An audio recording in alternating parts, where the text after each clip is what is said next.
What's up, guys? We're back, Hilo Boys. We are here. Very special guest today. Our good friend. It kind of feels like we have a Hong Kong Adam Silver or something like that in the house, but it's kind of our first, committee member, league official, Benny Chow. So, how are you doing, man? Welcome to the podcast. I'm good. Thanks for having me. So very honored to be in the Hilo podcast. So and ask whatever you could, and then try to answer them. Don't say that, Benny. We have a lot of questions. You never know what we can ask here. It's a tough day. Yeah. For sure. So we'll get straight into it. Benny Chow, vice chairman of HKBA and the Hong Kong team youth development coordinator. So maybe just tell us a bit about how you came up in basketball. We heard you're Nike League champion, 1999. Represent. Didn't know that. It's a big deal. How you grew up in Hong Kong, your relationship with basketball, and how you got to where you are today. Sure. Wait. You champion? Nike League? No, Hey. no champion. Only No. Only 1 year. I was too old. They didn't have my years. Right. I mean, in front of you guys, I should never talk about basketball, playing basketballs. You guys are so good. So I was lucky that I was in the 97 team, and I came third at the time, and also the 99 team was champion. And then after that, I went abroad to study in the UK and come back like maybe 2012, 13. So I came back in my 30s and then saw Hong Kong basketball maybe have a lot of room to improve. So I tried my luck and helped the association until now. No, we love it. I feel like, personally, you've helped a lot. For my case, we're going to get into that more later. But overall, I remember when Duncan first told me about you, he said you guys went on a trip to, I think, Australia. New Zealand. New Zealand. Yes. That's actually, I was going to say, but it was funny because I'd met you and 我見過 and you say hi and 好多時你打港隊，我哋有啲好多人幫手 and 都會見識 but 唔會好清楚 and then 我記得我哋打完紐西蘭飛翻嚟，你係坐我隔離，咁本身嗰個機咧應該係10幾個鐘，我好攰，好想瞓覺，見到你隔離都傾少少，跟住你俾我瞓啦，我瞓啦，但係一路傾落去就開始認識你，都見到你係真心想幫手就算啦，咁一路傾，最尾都頂成譬如我哋一齊瞓，你都話我都好攰，我都想瞓，咁就嗰陣時我一落機我 text G， 因為嗰陣時佢都想搞啲護照，話喂藍總其實有一個人可以幫到手喎，跟住 really？There's someone who you kind of trust, and I'm like, I don't know, but 你俾個感覺係你想幫手去進步同埋推薦咯。咁嗰一刻我都唔係好順，因為我一直都打緊波喺香港，都大家全部啲球迷都有呢個印象係藍總係點啦，大家都知嘅。但係你俾到個感覺，你係想同埋最尾你係做到咯。其實嗰次呢，我知道飛翻嚟10幾個鐘啦，咁其實大家都知道好辛苦，尤其是你咁高係咪？我有咁大份，我好想坐舒服啲嘅。咁跟住我睇到有人去 upgrade from a normal seat to a premium econ something like that。咁跟住我就見到咦Duncan去喎，咁我就不如咧我都去 upgrade。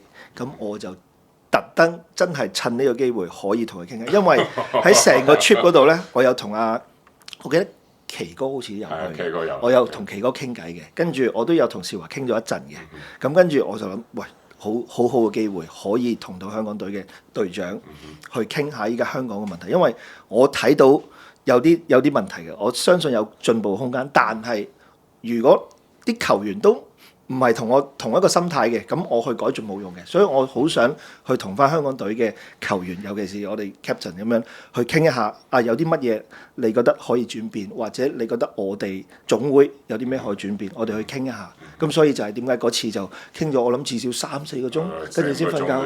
係啦，跟住就再瞓個 part。但係你俾到個感覺係你都很認同，因為平時我相信好多人都會感覺到係一係人哋係唔認冇問題。第二就話啲問題改善唔到，你俾我感覺到你肯認有問題，你亦都會想改善。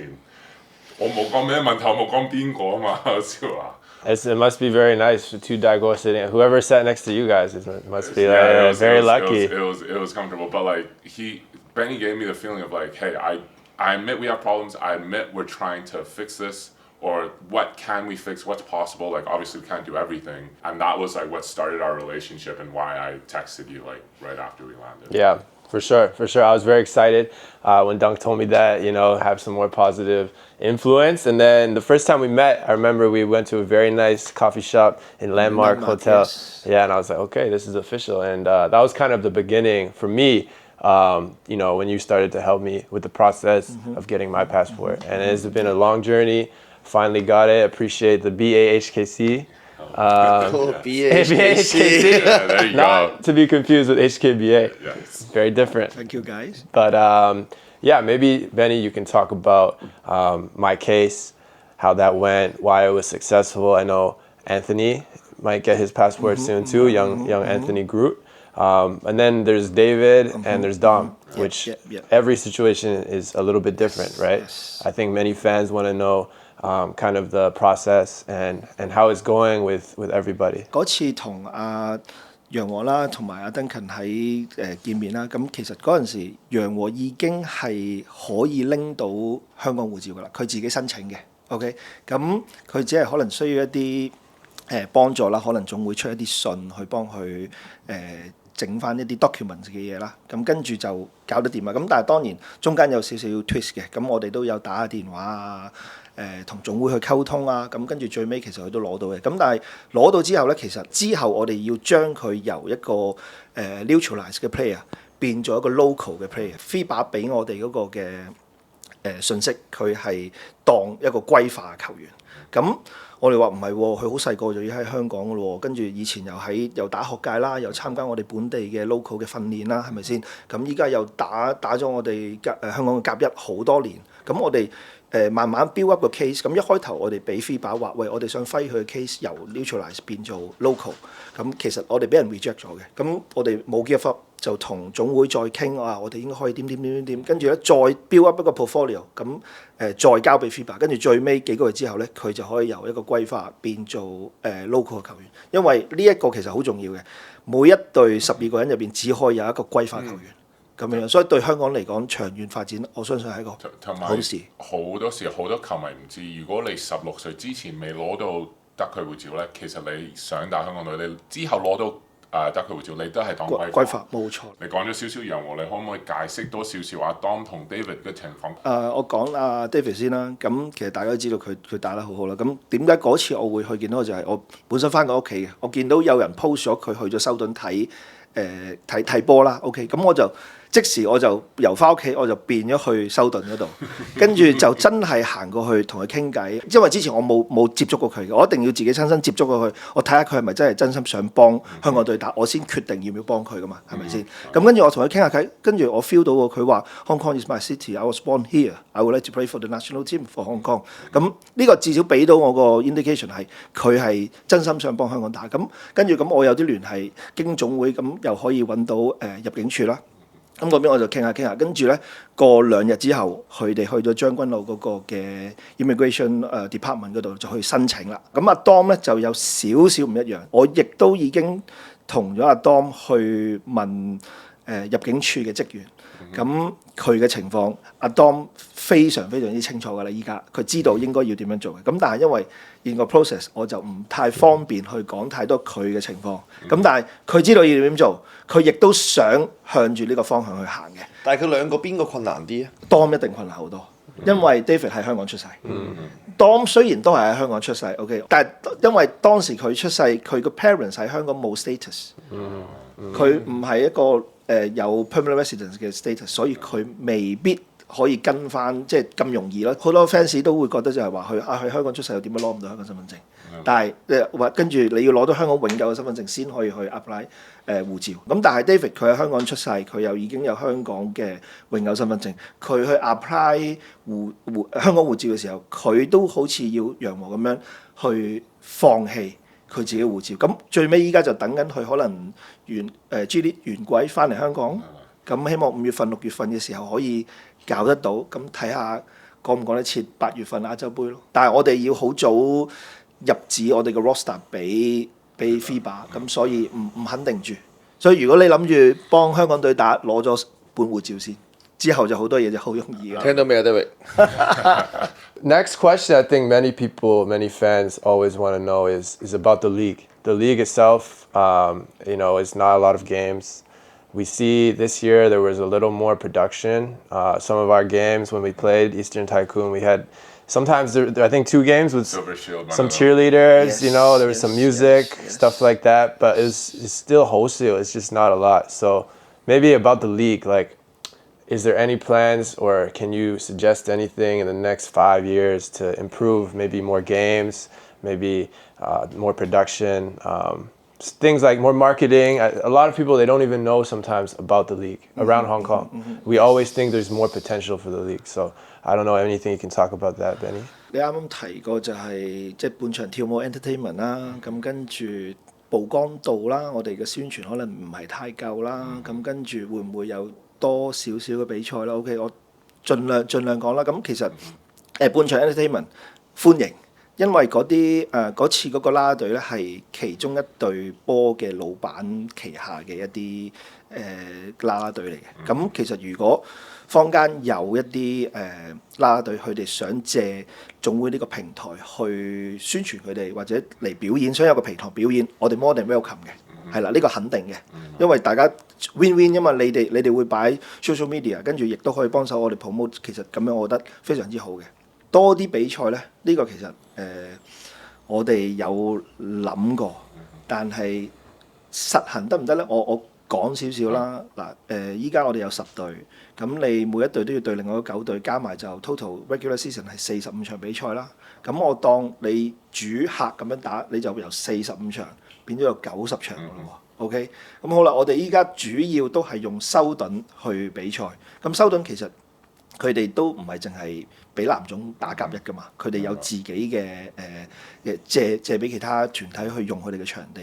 咁同埋你變咗你仲有球證 helper，跟住可能某啲直播等等，你 overall 成個 budget 係由45變咗90，你係100% double 咗成個 budget 嘅。呢個我哋可以寫入去年度計劃，睇下有冇辦法去增加。但係你問我可能會有少少難度。因為我哋始終係政府資助嘅比賽啦，咁我哋好多嘢我哋要同翻康文署去提啦。咁我哋想嘅，因為好似我都有睇你哋個 podcast，阿 Tyler Ian 佢哋都有講就係話，即係可能有啲名次賽未必需要打啦，係咪？或者嗰啲場數可唔可以變做regular 嘅比賽嘅？我明嘅，但係因為我哋有升降班嘅制度，同埋我哋有冇可能好似足球咁樣呢？邊個排第一就邊個攞冠軍咁樣噶嘛？係咪？你一定會係有個5場3勝、3場2勝等等嘅咁樣嘅去分邊個係冠軍，因為始終我哋呢度係籃球，咁又有降班嗰度嘅，咁所以呢個係有少少困難。我哋唔係冇提過冇傾過嘅，我哋都想嘅，但係我唔係一個球隊嘅老闆。如果真係全香港10隊嘅甲一，或者可能之後更加多嘅投資者想 join 呢個甲一或者其他level 嘅聯賽。同總會提出啦，因為你哋去提出，我哋總會先會去邊。因為如果唔係，我哋依家都係咁樣，我哋 run 咪正常冇乜問題啊。咁你哋覺得如果想加多啲嘢嘅，咁如果一個話 OK，但係另外嗰啲話唔 OK，我哋又冇辦法。所以其實全部人去同總會講話想咁，我哋先有空間去轉變咯。我覺得會係咁樣。OK， 或者我覺得會唔會有機會？因為而家如果依大家所知嘅，我哋甲組有銀牌，有工商杯，一啲啦，有聯賽，有 playoff， 跟住而家又多咗個3打3。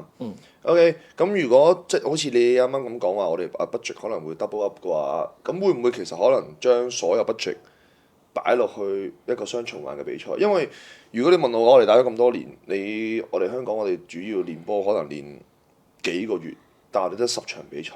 即係雖然你啱啱話我哋而家有10隊，如果你計話regular season 45場 ，OK， 但係其實你問我嘅話，如果計翻每一隊平均每一隊，即係我當你贏得多個場比，贏得多過一隊，即係可能我哋以前每年贏晒所有比賽嘅，唔輸嘅，最多都可能18場波。係啊，但係我哋練波係練緊7-8個月。即係我哋每個禮拜練波，每個月練波個量已經係多過一年嘅比賽。咁其實可能你問我講，可能係雞先蛋先。即係你話投資者會唔會入嚟？咁但係相反，如果我搞隊波，我得咁少比賽，咁我都冇 motivation，我會去 invest 落去呢樣嘢度喎。但係會唔會係其實會唔會係個 lead 好啲，吸引到啲老闆？我搞隊波又多比賽，又可以 promote 我哋佢自己嘅品質。即係每個老闆搞波，佢都係一定係一個老細嚟㗎啦。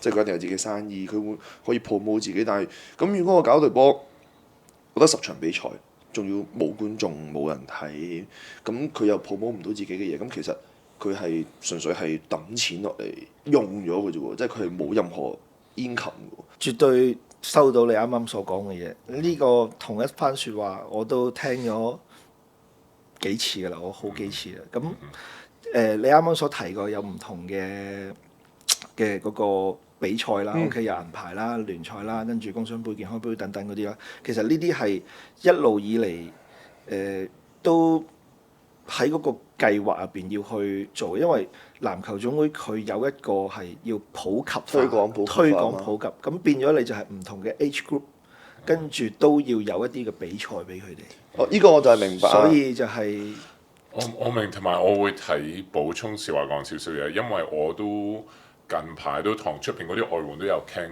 其實香港咁好嘅城市，亦都有咁多好嘅球迷，好多時啲外援唔肯嚟香港係因為場數太少，同埋我自己都覺得大家都打波嘅，當然修頓係好好嘅，但係有時我哋都練開有啲政府場或者有啲第二個 option 咧，我覺得有時打唔同嘅場地都冇乜太大問題。我相信你都有聽過，但係其實我哋同球迷都好一致，我哋多啲比賽咧，其實有啲其他嘢少啲或者唔係咁好咧，都冇乜問題。好似冇乜直播，呢幾場冇乜直播都冇乜問題，因為我相信我哋越多比賽，我哋啲球員越有機會提升，同埋亦都其他嗰啲外援同其他人對香港嘅聯賽嗰個形象都會更加好咧。我相信呢個其實係其中我哋暫時最大嘅問題咯。係啊，再講多即係再補充多少少啦。即係我覺得，即係喺我哋打咗咁多年啦，咁我哋都明白總會係佢係個責任係普及運動嘅。咁呢個係其中一個部分。但係普及運動同埋即係我哋叫做甲一係香港最 top 嘅聯賽啦。咁其實普及運動同精英制係衝突嘅呢件事。係啊，所以我贊成普及運動嘅。當然一定要嘅，因為你青少年係我哋未來嘅發展嚟㗎嘛。咁但係會唔會係將兩樣嘢分開呢？即係普及運動就放落去某個 age， 但係我哋甲組就要用行另一樣嘢制度。因為你問我，其實我哋一直以嚟我哋都唔夠出邊打，就係因為我哋比賽好少。係啊，比賽少，外援唔肯嚟。係啊，又變咗雞先定蛋先問題啦。同埋會唔會即係可能？如果你問我嘅，可能銀牌啊。嗰啲咩 3 on 3啊，或者工商杯，其實每一隊都係唔會出佢最強嘅人打，即係每一隊可能銀牌、工商杯大家都係試陣，睇下個配搭3打3，得閒嘅去打，即係其實你問我係可能會有少少好似浪費咗資源咁樣嘅，但係即係你去到聯賽啊、pay off 啊，你見到每一隊都係會打生打死搏命人打，其實呢個先係觀眾想睇嘅，同埋球員打嗰啲比賽高強嘅比賽先會有進步，係啊，即係我覺得係咁樣嘅。回應翻你哋啱啱講嗰啲啦，我哋其實好想將甲一個 level 提升，學你話齋，咁我哋嘅球員先會強，或者外援先會嚟，咁令到成個觀賞性會更加高啦，係咪 ？Let's say 我哋總會都想做，個別某啲球隊想做，但係我哋冇辦法 push 到全部球隊都去一齊去做呢樣嘢。咁呢個就係要點解我啱啱一直都講就係話，如果你係球隊老闆，你覺得你哋想行呢樣嘢嘅時候，咁你要去同總會去傾，去溝通。咁跟住總會收到你哋嘅 message 啦。咁其他球隊可能都會有同一個反應，因為香港邊幾隊老闆有抌錢去嘅，大家知嘅。咁但係其他嗰啲可能都有啲難搞嘅。咁但係如果我哋得2-3隊，你問我可能真係嗰2-3隊對比賽嗰陣時會好睇，但係你話 overall 個 level 可能爭好遠，我哋冇辦法拉佢哋其他嗰啲咁樣去一齊去投資啲錢。我有少少想轉一轉，但係都同意，因為呢個係比較大嘅問題。This is like big picture. For small picture, we have a lot of friends, all come to the games, all support us, support Hong Kong basketball. There are little things that we're wondering, like a DJ for music in the pregame, or maybe like sometimes like a beer stand, or like these small things, maybe updating the HKBA website or keep stats, like to improve these small things, is it the same process or how can we change the small things? Because I feel like just having music in the warm-up, the atmosphere is better. Like the whole segment, like, is it the same process or is that stuff easier to change? This stuff we could talk to Sheldon Okay. and then 睇下有冇辦法可以令到即係都要同佢講，因為其實每一樣嘢都係同 budget 都有關嘅 Okay. 所以都係你問我係可行，跟住我哋再去做翻落去同Sheldon溝通，跟住揾 entertainment 啦，揾 DJ 啦，跟住過嚟去做，或者直情係多啲宣傳。你話或者你啱啱提嗰個 website， 其實我哋最近有 update 到嘅，但係都仲有可進步嘅空間咯。我哋冇辦法即係話我哋做咗少少嘢，我就話我哋做咗啦。但係唔係嘅，因為你籃球，我覺得你係持續進步啊嘛，唔會係 stand still 咁樣。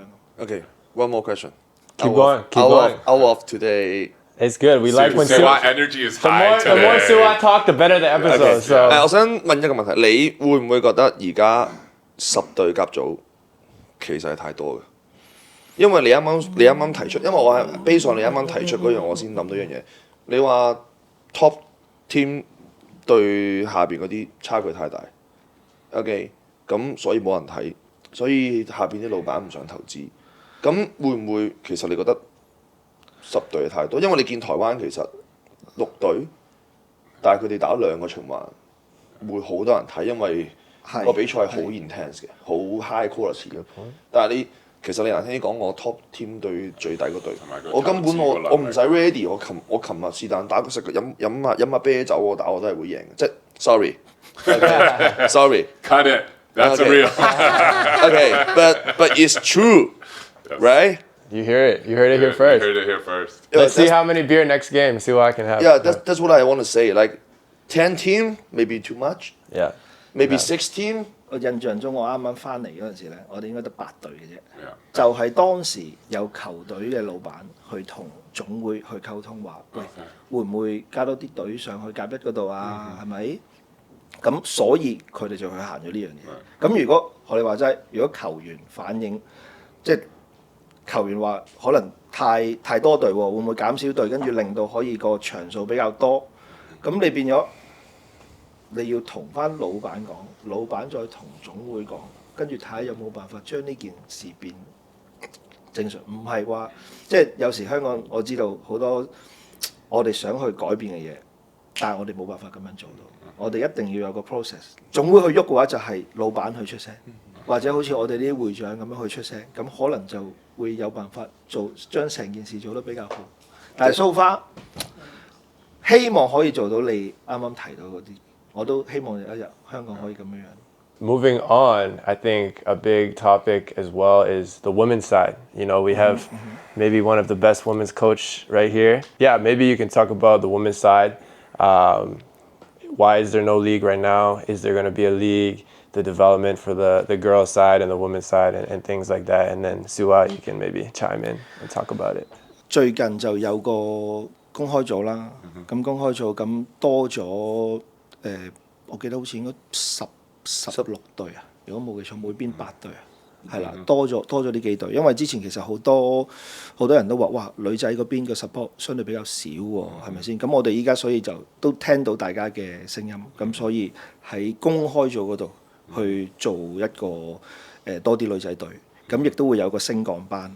咁我亦都睇到甲二嗰度有啲球隊開始會揾啲國援翻嚟香港去打，咁呢個其實係令到成個香港嘅水平去提升嘅。咁你話甲一嗰度我哋有一啲非常之好嘅球員，我哋都睇到，但係始終香港我自己個人覺得又要翻工，又要打比賽，又要練波，其實係好難嘅。成個生態嘅環境相對係比較慘嘅，compare翻其他國家或者地區。咁我哋可以點幫佢？就係我哋多咗比賽，女仔嘅比賽喺修頓嗰度嘅，即係我哋都希望多啲觀眾入嚟睇啦。咁我哋亦都可能多啲 social media 嘅嘢，令到可以多啲曝光率啦。咁呢個係我哋慢慢 improvement 去做呢樣嘢。我見到我哋有呢啲咯，即係最主要嘅係公開組嗰邊有呢個 improvement。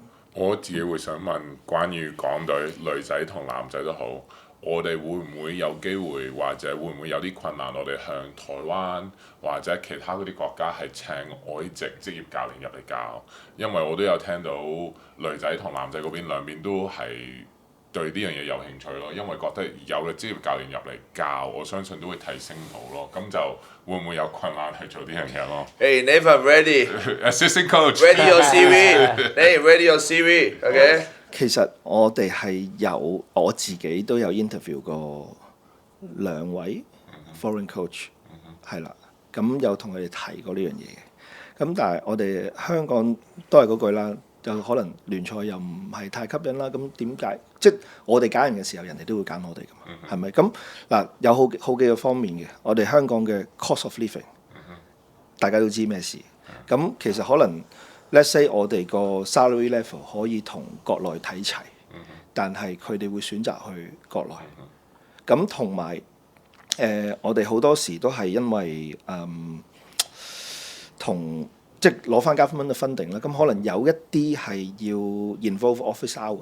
咁其實 suppose 你做一個 coach 嘅時候，你應該係 focus 喺教波啊，或者整個 system 出嚟 for 成個香港可能senior team 啊、youth team 咁樣噶嘛。咁但係可能跟住咧，最慘就係佢哋有啲，因為我哋 interview 嗰啲嘅 coaches 咧，都係球會嘅 coaches 嚟嘅，佢哋比較中意 day to day 嘅 running scheme 咁樣，咁但係你 run 一個 national team 嘅時候咧，我哋雖然係每個禮拜都有呢個 practice 啦，但係可能真係冇乜比賽，或者佢哋可能有啲教練係兼球會兼國家隊嘅教練嘅時候咧，佢哋可能真係國家隊有比賽嘅時候，可能前一個月飛翻去，跟住 intense 訓練幾個禮拜，通常都係咁樣做嘅，咁。所以香港嗰個 environment，除非香港有另外一隊甲一請佢，同時間又兼顧埋香港隊嘅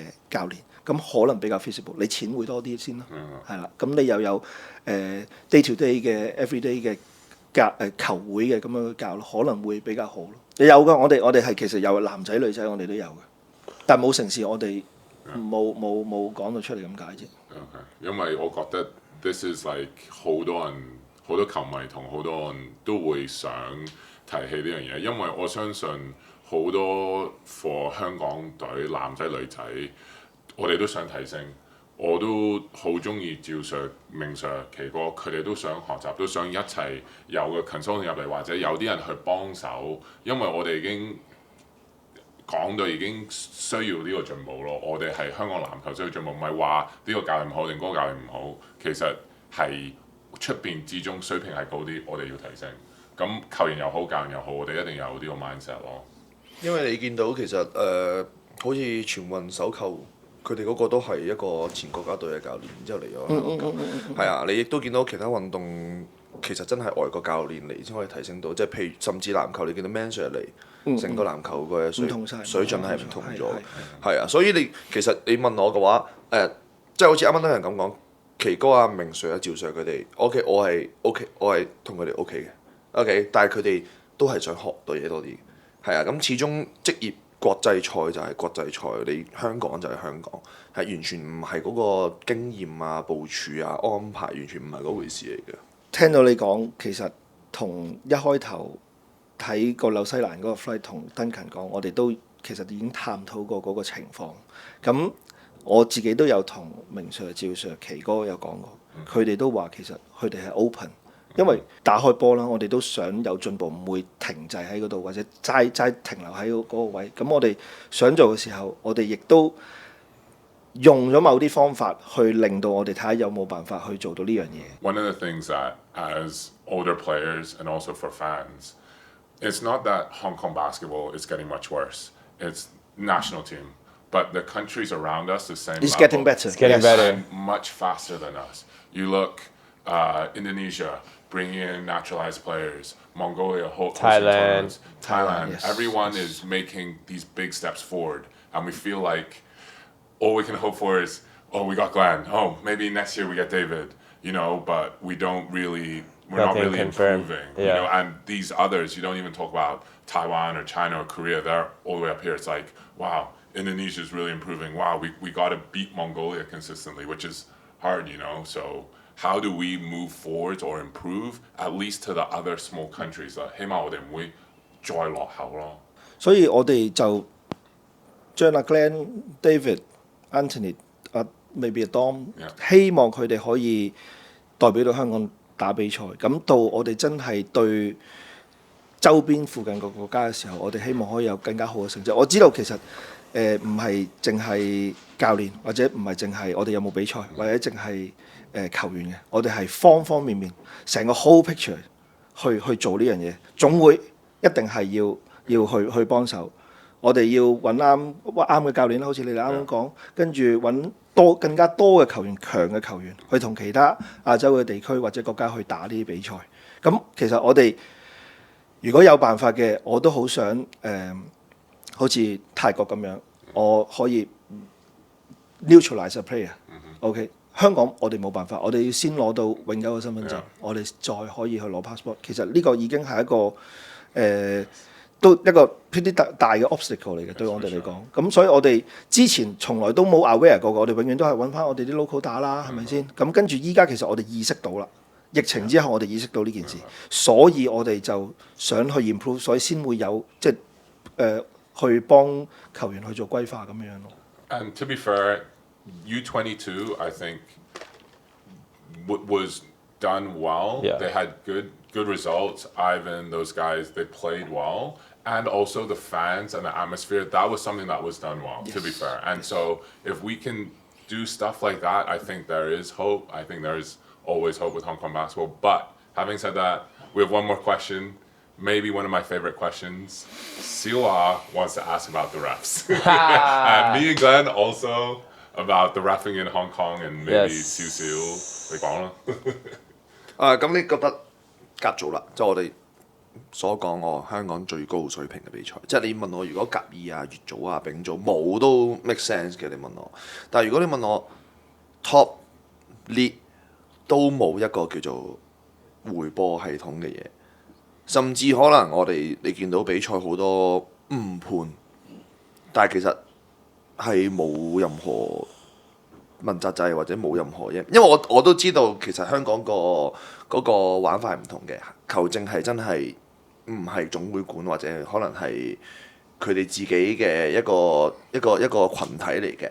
OK， 裁判係比賽一個好重要嘅一個 part 嚟，係啊，即係好多比賽佢哋嘅判決係會直接影響咗一個直接賽果，即係你甚至即係我都係教緊博大專，你都有睇，即係其實。係咯，我哋之前 involve 一個比一個，你見到我哋都入咗去一個問題入邊，所以你裁判其實都幾影響香港嘅一個進步。係啊，咁呢個你又點睇？即係至少有個回播系統，或者可能每一場打完比賽佢哋都要有個檢討身份嚟嘅。因為其實你見到而家科技係進步，即係你個個都有部電話。係啊，你好容易就已經捉到其實係咪真係一個誤判？係啊。但係相反，我哋可能個比賽仲停留咗喺20年前嗰個水平度。有兩個大範疇咧，一個有冇 instant replay system 啦，跟住就係球證嗰邊究竟係一個點樣嘅 division 啦，係咪？嗱，我喺我嘅認知 ，OK， 我主要打交道嘅可能係啲副會長啦、常務副會長或者主席啦等等嗰啲球證，其實你當好似。你哋有睇漫畫《木葉村》即係火影，佢哋有個暗部，佢有個暗部 ，OK， 佢哋係獨立一個嘢嚟嘅。我哋冇辦法話，喂呢場比賽你派邊個去？唔得嘅，係佢哋調翻轉話俾我哋聽，呢場比賽佢哋派邊個去？咁我所知道嘅就係啱啱完咗個總決賽，佢哋有講到就係話我所知道嘅就係我收翻嚟嘅信息啦，就係話冇同一個球證。吹2場波，我唔知你哋有冇印象係咪咁樣？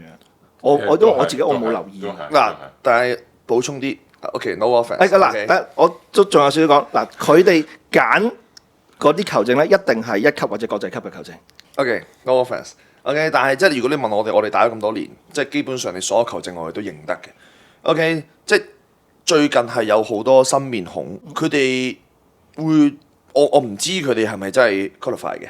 OK， 但係你俾我嘅感覺，佢哋係嚟 intern，佢哋係嚟實習嚟一場香港最 top 嘅聯賽，你點會有啲 rookie 出嚟吹呢啲比賽？即係可能未必係唔係 final 嗰幾場，但係你 regular season 都已經唔 make sense。即係第一佢冇經驗 ，OK， 第二香港可能有啲球證好似打緊嗰個一級或者 top level 嘅。但係佢哋有啲已經係年紀好大，基本上其實跑都已經係唔係好跟到個比賽節奏，或者可能其實都睇得唔清楚。你問我嘅話，係啊，所以你又點樣可以即你好似你啱啱講，你保證唔到佢哋俾邊個球證你，即係你哋淨可以聽嘅。咁你又點樣可以保證到我哋嗰個比賽嘅質素？嗰日嗰個吹判係真係有質素嘅。嗱，你啱啱提到可能有一啲新人啦，咁有啲可能比較資深少少㗎啦，咁。其實我哋同甲一嘅球員一樣，我哋要有啲新血入嚟去做呢樣嘢。咁但係新血入嚟會唔會我出去可能個教練俾佢一兩個 mistake， 我就掹翻佢出嚟，你連試嘅機會都冇。咁但係其實球證你話佢哋都要一啲比賽去做翻呢樣，即係做翻個 practice， 有翻嗰個經驗去做呢樣嘢。咁我哋多咗個公開組，跟住又越組有甲二，跟住再甲一。其實我哋都好想有多啲新嘅球證去嚟幫總會手嘅。咁奈何可能我唔知佢哋嗰邊究竟係點樣運作，點樣 recruit 啲新嘅球證。但係學你話齋，我哋係有見到一啲新嘅面孔入嚟嘅。咁所以當有機會嘅時候，我哋都會盡量俾佢哋去嘗試，可能出一啲甲一。即係有時我哋出去打比賽又好，自己出去打波，可能一個經驗多啲嘅，搭住一啲可能經驗冇咁多嘅，咁樣去做呢樣嘢。我睇到有時佢哋個 set up 都係咁樣，我相信呢個都係佢哋其中一個 training 嘅 program 入邊。咁佢哋賽後有冇檢討咧？我知道佢哋一定係有嘅。另外就係你啱啱提到嗰個回放系統啦，總會係已經賣咗呢套系統噶啦，有噶啦。希望來季或者銀牌可以試睇下做唔做到呢樣嘢，係啦。咁但係我唔知道其實佢會唔會好似有國際賽有得挑戰啊？香港 even just to have it is okay。係啦，即你至少你可以睇翻，但係佢哋球例容唔容許每次覺得有誤判嘅時候去走翻睇咧？因為我知道國際賽你係球證可以自己傾要唔要去睇，或者球隊教練去挑戰呢樣嘢。咁我唔知道佢哋會唔會？如果你挑戰成功，你咪 keep 住咯。你唔得係啦，冇咗就冇咗個 time。係啦，我知道。已經都唔係啲咁大嘅。But I have to say this. I think on the standards of reffing, we have friends in particular who love to ref, who are Americans, Filipino. I think the reffing system needs to be more encouraging of outside refs who live in Hong Kong who want to ref. I know people who want to ref, and it's quite difficult for them to get their reffing license because it's not English, it's not a lot of support. And so because they're going through the reffing course, I think we need to be more supportive of outside refs to come in who live in Hong Kong to help as well. Of course, local refs are great, but I think as a reffing society, the more we can get in will help raise the standard. And I hope that we can see more different refs, more female refs, more Guaylo refs, more whoever will help the reffing standard. Raise the level. Yeah, raise the level. Again, ask the owners, suggest this to the association. Just an English reffing exam, English speakers in the reffing course. I needed to say it, that's all. Lots of good topics. I think end of the day, we all want the league to improve. We want Hong Kong basketball to improve. But yeah, appreciate you coming on, Benny. Any last words you want to say, or how you feeling about Hong Kong these days, basketball? Yes, I keep thinking about that one small step that Duncan was talking about, how to improve the Hong Kong basketball. I think for our high school champions and also the University League champions, we should try to play in China。因為佢哋有個 Nike 內高啦，係咪？咁跟住仲有CUBA League 啦。咁其實我哋睇翻澳門嗰邊咧，打咗 CUBA 可能10年8年㗎啦。咁 CUBA 其實有3個唔同嘅 level， 唔係叫你一打就打清華啊，打北大啊，係咪先？咁你有其他咁，即係我哋之前帶 BU 去打，其實我哋打2級，我哋都有贏2場，輸3場。咁其實我哋係有得打嘅。咁另外 Nike 內高嗰邊其實都係一開頭你哋提過我之前細個嗰陣時打 Nike 啦，少華打 Nike 啦，登近打 Nike 啦，嗰陣時其實我覺得係籃球風氣最好、最強嘅時候嚟嘅，有翻個青少年嘅真係籃球聯賽，去俾所有香港學生去打，因為有時可能我要去到某間學校，我先可以打到精英賽。我去到某間學校，可能先，因為香港唔係間大學可以打大專杯㗎嚇，有可能唔係所有人知道。咁所以我覺得你喺一個公開嘅平台上面，你會有呢啲機會可以唔同嘅我哋嘅下一代去代表香港去打比賽。咁我哋先可以真係做到。我啱啱提過就係話，我想有翻啲係紅褲子嘅球員出身嘅去做我哋可能訓練嘅助教又好，正教又好。咁其實可能我哋香港有18區，呢區可能係登勤帶嘅，呢區可能係阿少華帶嘅，個區可能係楊和帶，或者另外個區係阿 Nathan 帶嘅。咁我哋打嗰個 position， 可能我哋就會針對少少去 train 翻嗰個 position。可能呢區有10個登勤出嚟，嗰區有10個少華出嚟，呢區有10個楊和，嗰區有10個 Nathan。我哋之後揀你成個香港個 level 先會提升嘛，係咪先？即係我覺得呢個係我哋之後係可以檢討去做嘅。咁如果可以咁樣嘅話，我哋嚟緊之後嗰10年，我相信我哋個香港隊會係好強嘅，因為啱啱提到我哋有好幾個歸化嘅球員幫我哋搞到 passport， 跟住又有Ivan 啦、Anthony 啦、阿俊仔啦，有好幾個之前打 U22 其實打得好好嘅，佢哋可以 up and coming。但係依家我睇到甲一好多球會，佢會攞咗好多有 potential 嘅僆仔入去嘅，但係佢哋出場嘅機會相對比較少。我相信少華或者登勤，你哋打甲一嗰陣時，可能應該係15、16歲打吧。我19咯，19歲17嗱，但係我再之前，因為我嗰代係可能同唔係話我同一樣嘅，即係好似潘志豪啊、胡國峰啊，佢哋嗰啲係講緊15、16歲就已經打甲一嘅啦。咁但係我依家睇到就係佢哋係入咗甲一嘅球隊，但係佢哋冇出場嘅機會。佢哋練波，佢哋係啦。咁佢哋可能真係要去到20頭或者20中先真係有機會出去打喎。咁你問我香港嘅成個 development 唔好嘅。咁可能你哋啱啱講話會唔會嚟緊10年我哋點樣去 improve 甲一，或者可能跟翻 CBA， 你哋一定要有個梯隊喺度啊，係咪啊？同埋有個梯隊嘅，有個梯隊喺度。咁冇錯，我哋當然我哋冇辦法去阻止啲球員去邊一隊，或者阻止邊啲球隊去叫邊啲球員過嚟。咁但係我哋整一個平台出嚟，可以俾到呢個 level 嘅球員去打比賽，我覺得係好事嚟嘅。所以希望有朝一日我哋可以做到呢樣嘢咯。Thank you for coming on, Benny. Yep. Thank you for answering our questions. We appreciate it. And at the end of the day, we know you're doing everything you can. We all have complaints about Hong Kong basketball, but we know you're trying, so appreciate it. And yeah, I think that's a wrap. Thank you for having me.